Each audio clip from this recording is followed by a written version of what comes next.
Hello student, আজি তোমালোকক মই পঢ়াম সূচক আৰু ঘাত মানে কি ইন্ডাইসেস এন্ড পাৱাৰ এতিয়া তোমালোকে মোক এটা বস্তু কোৱা যে যেতিয়া আমি সাপোজ টু চিন্তা আছে তো এই বস্তুটোক আমি এনেকে নিলিখি কেনে এনেকেও লিখিব পাৰো এই দুটা মিনিংটো একে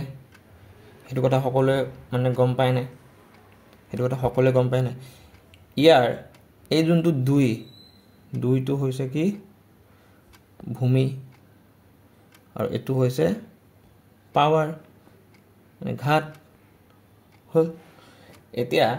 তোমালোকৰ এই সূচক আৰু ঘাত যোনটো ৰিভিজন চেপ্টাৰ আছে তাত কিছুমান ল আছে কিছুমান তো সেই ল বিলাক আমি তা তোমালোকক ডিসকাস কৰিবলৈ ওলাইছো হেতু কয় ল অফ এক্সপোনেন্ট হেতু কয় ল অফ এক্সপোনেন্ট বুলি মানে কি সূচকৰ নিয়ম তো সূচকৰ নিয়ম কি আছে তো suppose a to the power m পূৰণ হৈ থাকিলে যদি a to the power n দেন তেতিয়া হয় কি a to the power m plus n মানে কি যেতিয়া ভূমিটো একে থাকে যোনটো পাৱাৰ থাকে হে পাৱাৰটো সদায় এড হৈ যায় বুজি পালো প্ৰথম লটো বুজি পালো ওকে এটা দুই নম্বৰ নিয়মটো হৈছে কি যদি a to the power m divided by a to the power n হৈ থাকে দেন তেতিয়া হলে কি হ'ব যেতিয়া ডিভাইড হৈ থাকে মানে হৰণ হৈ থাকে এটো মাইনাস হৈ যায় বুজি পালো সকলে নেক্সট 3 নম্বৰ লটো কি কৈছে 3 নম্বৰ লটো কৈছে কি a to the power m whole to the power n যদি থাকে দেন তেতিয়া কি হয় দুইটা পাৱাৰ পূৰণ হৈ যায় হল বুজি পালো তাৰ পিছত কি আছে a by b whole to the power যদি m থাকে তো হে যোনটো পাৱাৰ হয় হেতু a ৰ কাৰণেও আহিব আৰু b ৰ কাৰণেও আহিব বুজি পালো সকলে বুজি পালো নে হল তো একেটা আসলে তোমালোকৰ বেসিক আৰু এটা আছে কি যে a to the power 0 হেতু অলওয়েজ 1 হয় আৰু এটা আছে কি যে যেতিয়া a to the power -m থাকে তো হেতুক আমি লিখিব পাৰো 1 by a to the power m বুলি বুজি পালো এইখিনি বস্তু সকলোৱে বুজি পালো ওকে তেতিয়া হলে আমি এতিয়া এক্সাৰসাইজলৈকে আগবাঢ়িছো এটো হ'ব এক্সাৰসাইজ তোমালোকৰ R4 ওকে মই বুকখন উলাই লৈছো এবাৰ ওকে তো ফাৰ্স্ট কোৱেশ্চন কেটা কৈছে কি মান নিৰ্ণয় কৰিব দিছে এটা তো ইজি কোৱেশ্চন হয় না মান নিৰ্ণয় কৰিব দিছে মান নিৰ্ণয় মানে কি সাপোজ তোমাক দিছে যে 11 কিউবৰ মান তো কিমান হ'ব চোৱা 11 স্কয়ার ইনটু আমি 11 তো 11 স্কয়ার মানে হৈছে 121 প্লাস 11 তো এটো কিমান হ'ব 1331 বুজি পালো তোমালোকে পূৰণ কৰি চাব পাৰা এটো আনসাৰ ওলাব ওকে বুজি পালো এটা মই তোমালোকক নেক্সট 3 নম্বৰটো কৈ দিছো 3 নম্বৰটো কি দিছে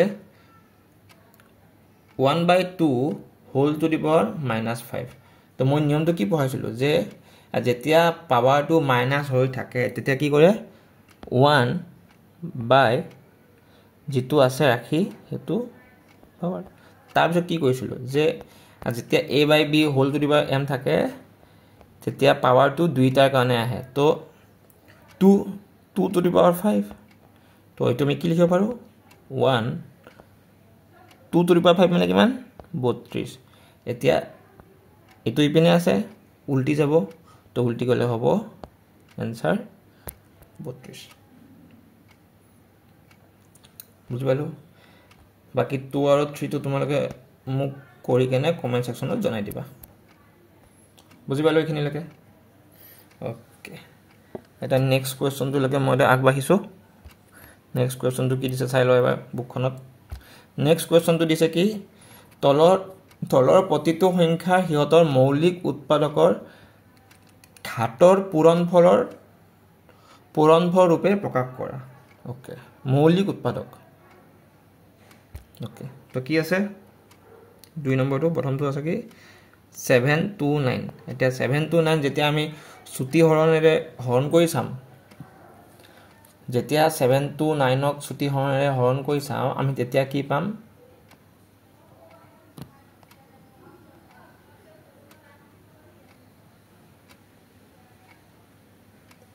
তো 729 যেতিয়া আমি ছুটি হৰণ কৰি চাম আমি তেতিয়া পাম যে 3 5টা লগ লাগি 729 হয় তো তেনেকে তোমালোকে মোক কবা হৰণ কৰি কেনে চাবা 3125 ছুটি হৰণ কৰি চাবা মৌলিক সংখ্যা হ'ব লাগিব দে কিন্তু মৌলিক সংখ্যা কি যাৰ যিবোৰ ৰাখিৰ উৎপাদক হে 1 আৰু হে সংখ্যাটো নিজে মানে 2 ৰে কৰিব পাৰা 3 ৰে কৰিব পাৰা 5 ৰে কৰিব পাৰা তেনেকৈ 7 ৰে কৰিব পাৰা তো তাৰছত এটো হ'ব 3600 and 4 numberটো হৈছে into 192 এইকেটা কৰি মোক তোমাক কমেন্ট সেকশনত জনাই দিবা হল এতিয়া আমি নেক্সট কোৱেশ্চনটো লকে আগবাঢ়িছো এনে ক্লিয়াৰ কৰি দিছো নেক্সট কোৱেশ্চনটো চোৱা 1 নম্বৰ কোৱেশ্চনটো কি দিছে মান নিৰ্ণয় কৰা তো দিছে যে -3 whole square and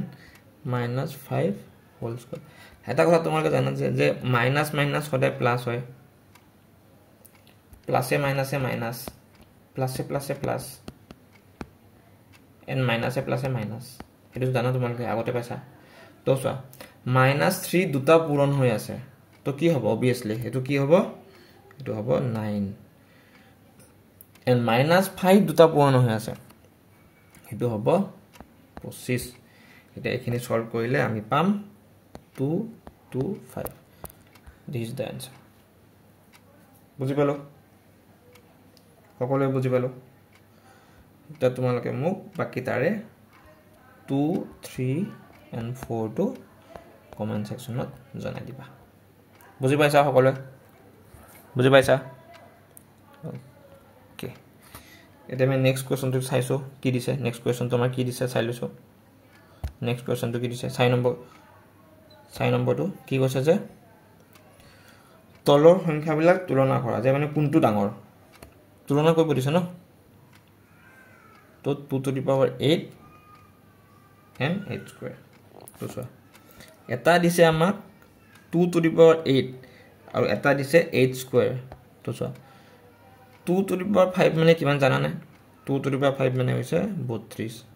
and 2 cube মানে কিমান 8 এতিয়া এই 32 ৰ লগত 8 যেতিয়া কৰিবা হেতু হ'ব 256 আৰু 8 square মানে হৈছে 64 তো কোনটো ডাঙৰ হ'ল 2 to the power 8 is greater than 8 square হল বুজি পালা সিম্পল আছে এটা তেনেকে তোমালোকে মোক বাকি কেটা কৰি কেনে কমেন্ট সেকশনত জনাই দিবা হল একে পদ্ধতি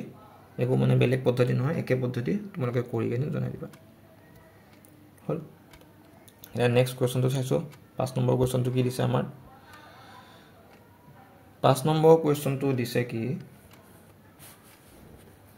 ওকে তলৰ ফলাফলবোৰ ধনাত্মক সূচকেৰে প্ৰকাশ কৰা ওকে এই কোৱেশ্চনটো থাকক দেচোন 5 নম্বৰটো মই 6 নম্বৰটো কৰিছো এই কোৱেশ্চনটো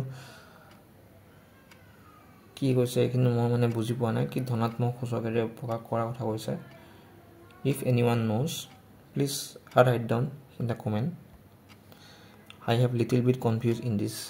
ধনাত্মক সূচক কি কৈছে okay মই 6 নম্বৰ কোৱেশ্চনলৈ গৈছো 6 নম্বৰ কোৱেশ্চনলৈকে গৈছো তো 6 নম্বৰ কোৱেশ্চনটো কি কৈছে আমি চাই লৈছো 6 নম্বৰ কোৱেশ্চনটো কি কৈছে তলৰ সংখ্যাবোৰ প্ৰামাণিক ৰূপত প্ৰকাশ কৰিব দিছে তো কিমান আছে 3 4 3 0 into 0 0 0 মানে কিমান হল এতিয়া আমি পয়েন্টটো কোৰ আনিব লাগিব এক ঘৰ পিছতে পয়েন্টটো আনিব লাগিব তো কিমান হ'ব 3.43 তো কিমান ঘৰ আনিলো মানে আনিলো এক ঘৰ দুই ঘৰ তিনি ঘৰ চাৰি ঘৰ পাঁচ ঘৰ ছয় ঘৰ তো মানে কিমান হ'ব 10 to the power 6 এটা বুজি পাইছা সকলোৱে বুজি পাইছা কেনেকৈ কৰিলো সদায় পয়েন্টটো এক ঘৰ পাছত আনি যিমান ঘৰ আগলৈকে মানে পয়েন্টটো আহিল হিমান 10 to the power something হ'ব বুজি পাইছা সকলোৱে বুজি পাইছা নে কোৱেশ্চনটো সকলোৱে বুজি পাইছা নে কোৱেশ্চনটো সকলোৱে বুজি পাইছা নে কোৱেশ্চনটো সকলোৱে বুজি পাইছা ওকে এতিয়া আমি নেক্সট কোৱেশ্চনলৈকে আগবাঢ়িছো 7 নম্বৰ কোৱেশ্চন 7 নম্বৰ কোৱেশ্চন তো 7 নম্বৰ কোৱেশ্চনটো কি কৈছে যে মান নিৰ্ণয় কৰিব দিছে 1 মিনিট মই 7 নম্বৰ কোৱেশ্চনটো এবাৰ চাই লৈছো ওকে তো 7 নম্বৰ কোৱেশ্চনটো কৈছে যে তলৰ সংখ্যাবোৰৰ সাধাৰণ ৰূপত প্ৰকাশ কৰিব দিছে তো সাধাৰণ ৰূপত প্ৰকাশ কৰিব দিছে ওকে তো কি হ'ব কি আছে 1.001 0 কেটা আছে 0 তিনটা আছে into 10 to the power 9 মানে কি 10 ৰ পিছত 9টা শূন্য 0 0 এইবোৰ ভালকে কৰিবা নহলে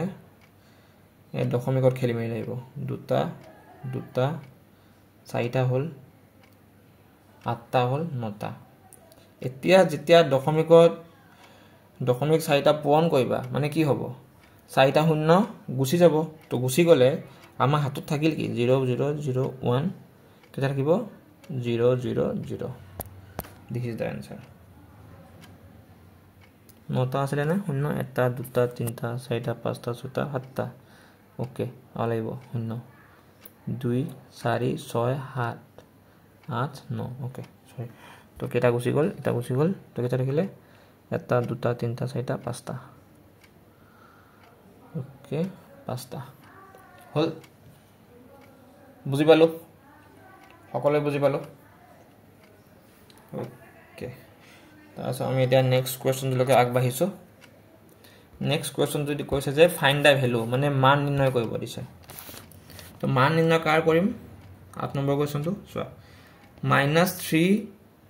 to the power দিছে m plus 1 into -3 whole 5 is equal to -3 to the power 7 এতিয়া মই তোমালোকক প্ৰথমতে কি কৈছিলো যে যেতিয়া বেসটো একে থাকে পাৱাৰটো সদায় কি হয় এড হয় তো পাৱাৰটো সদায় এড হয় তো কিমান হ'ব -3 m plus 1 plus 5 is equal to -3 to the power 7 and যেতিয়া দুইটা ফালে বেসটো মানে ভূমিটো একে থাকে আমি তাক নললেও চলি যায় তো যদি এটো একে থাকে একে আছে নে -3 আছে দুইটাতে তো এটো কিমান হ'ব m plus 6 is equal to 7 তো আমি m ৰ ভ্যালুটো কিমান পাম m ৰ ভ্যালুটো পাম 1 this is the answer বুজি পালো সকলোৱে বুজি পালো ওকে এটা আমি নেক্সট কোৱেশ্চনটো লৈকে আগবাঢ়িছো নেক্সট কোৱেশ্চনটো কৈছে কি মানে 9 number কোৱেশ্চনটো I just look at once মই চাই লৈছো কোৱেশ্চনটো কি কৈছে 9 নম্বৰ কোৱেশ্চনটো কৈছে যে এটা উদ্ভিদ কক্ষৰ আকাৰ ব্যাসটো দিয়া আছে তো কি কৈছে ইয়াক মান্য ৰূপত প্ৰকাশ কৰা একে সিম্পল তো এটো যেতিয়া মাইনৰ ওপৰত প্ৰকাশ কৰিবা এটো হ'ব 127 into -5 বুজি পালো সকলে বুজি পালো না ওকে নেক্সট 10 নম্বৰ কোৱেশ্চনটো কি কৈছে চাই লৈছো 10 নম্বৰ কোৱেশ্চনটো কৈছে কি এটা থাকত 20 মিলিমিটাৰ বেধৰ 5খন কিতাপ আছে তো কি আছে 20 মিলিমিটাৰ বেধৰ মানে হেৰ সাইজৰ 5খন কিতাপ আছে আৰু কেইখন আছে 0.016 ৰ 5খন আছে তো সুধিছে যে কি সুধিছে আমাৰ কোৱেশ্চনটোত মুড বেড কিমান জাস্ট এটো এতিয়া এড কৰি দিলে হল 0.08 তো আমি যেতিয়া পাম 0.08 মিলিমিটাৰ বুজি পালা সকলে বুজি পালা এটো কোৱেশ্চন তোমালোকে এটো মানে যদি আহে কোৱেশ্চনত যেতিয়া আহে তোমালোকে লিখিব লাগিব যে এটা থাকত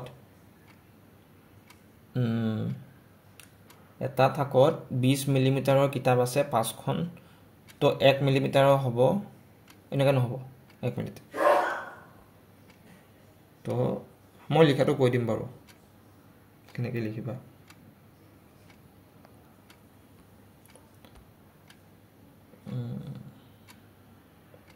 তো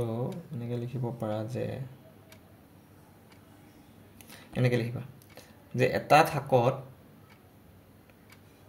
20 মিলিমিটাৰৰ তো এনেকৈ কৰিলে তো হে হৈ যাব ন বস্তুটো তো এখন ল'ব লাগিব অবভিয়াসলি তো হেৰি কৰিব লাগিব ওকে এনেকৈ লিখিব পাৰা যে এটা থাকত 20 মিলিমিটাৰৰ কিতাপ আছে 5 into বা এনেকৈ লিখিব পাৰা যে এটা থাকত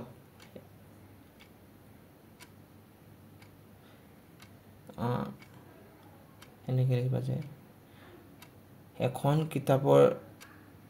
ব্যাস বা যোনটো সাইজ দিয়া আছে 20 মিলিমিটাৰ দিয়াৰ ফৰ 5খন কিতাপৰ সাইজ 20 into 5 হেতু হল 1 নম্বৰ নেক্সট আন এটা থাকত এখন কিতাপৰ ব্যাস মানে সাইজটো দিবা সাইজটো যিমান দিয়া আছে 0.016 দিয়াৰ ফৰ মানে এতেকে 5খন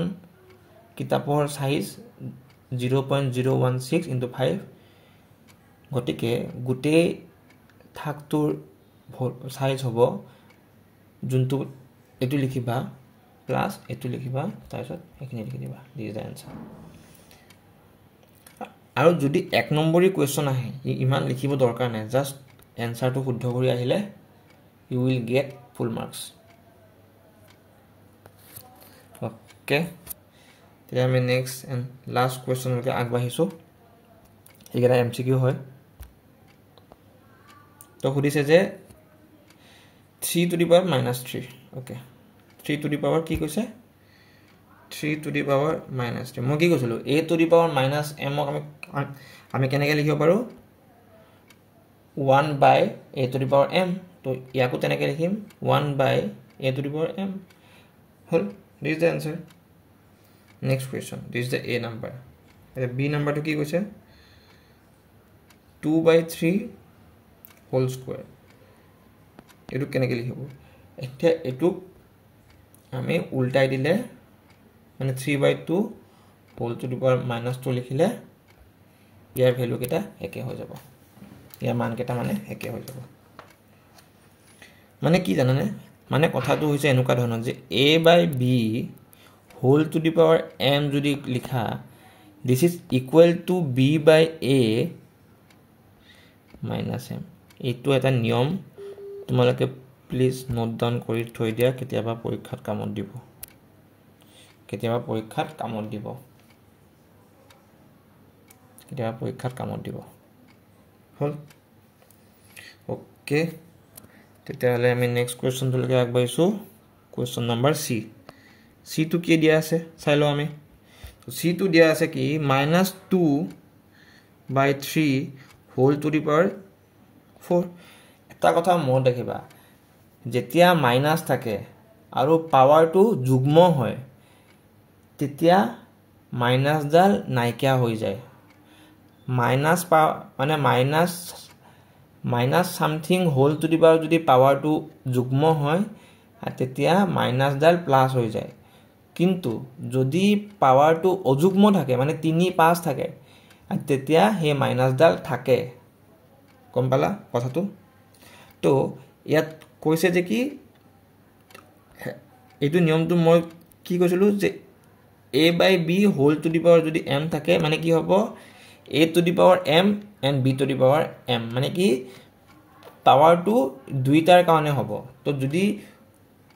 এটো মানে আমি এনেকৈ লিখিব 2 to the power 4 minus 2 to the power 4 and 3 to the power 4 মই কি কৈছিলো যে যেতিয়া পাৱাৰটো যুগ্ম থাকে মাইনাছডাল প্লাস হৈ যায় তো কিমান হ'ব 2 to the power 4 মানে হৈছে 16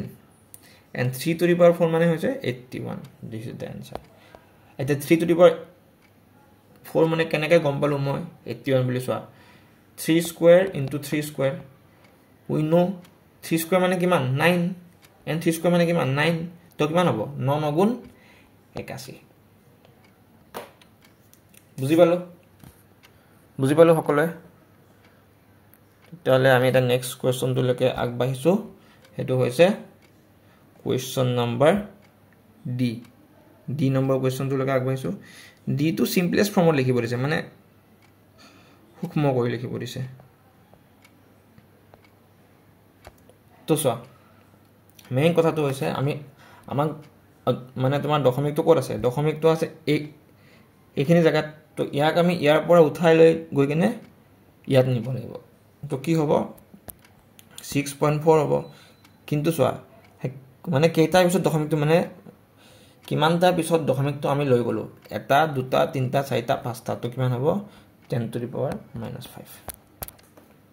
হল বুজি পালো সকলোৱে বুজি পালো and for today's session this is the last question number e question it was 2.03 into 10 to the power -5 হল তো এটো হ'ব কি চোৱা দশমিকটো আছে এটাৰ আগত তো ইয়াক আমি পাঁচটাৰ আগত আনিব লাগিব তো চোৱা এটা দুটা চোৱা মানে প্ৰথমতে তিনটা তো হ'ব এই চাৰিটা হ'ল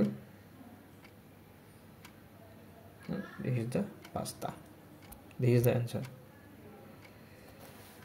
বুজি পালো এটো অপচন আছে না চাই লওঁ মই ই নাম্বাৰ কোৱেশ্চনটো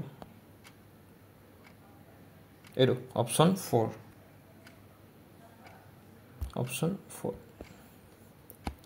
হল বুজি পালো সকলোৱে তেতিয়াহ'লে আজিলৈ ইমানে নেক্সট আমি আকৌ বেলেগ এটা চেপ্টাৰ হৈতে লগ পাম আৰু যিখিনি আমি ডিস্ট্ৰিক্ট ওয়াইজ প্ৰি ফাইনাল এক্সামৰ কোৱেশ্চন কৰি আছিলো হেকিনিও কন্টিনিউ কৰি থাকিম নাও study well and thank you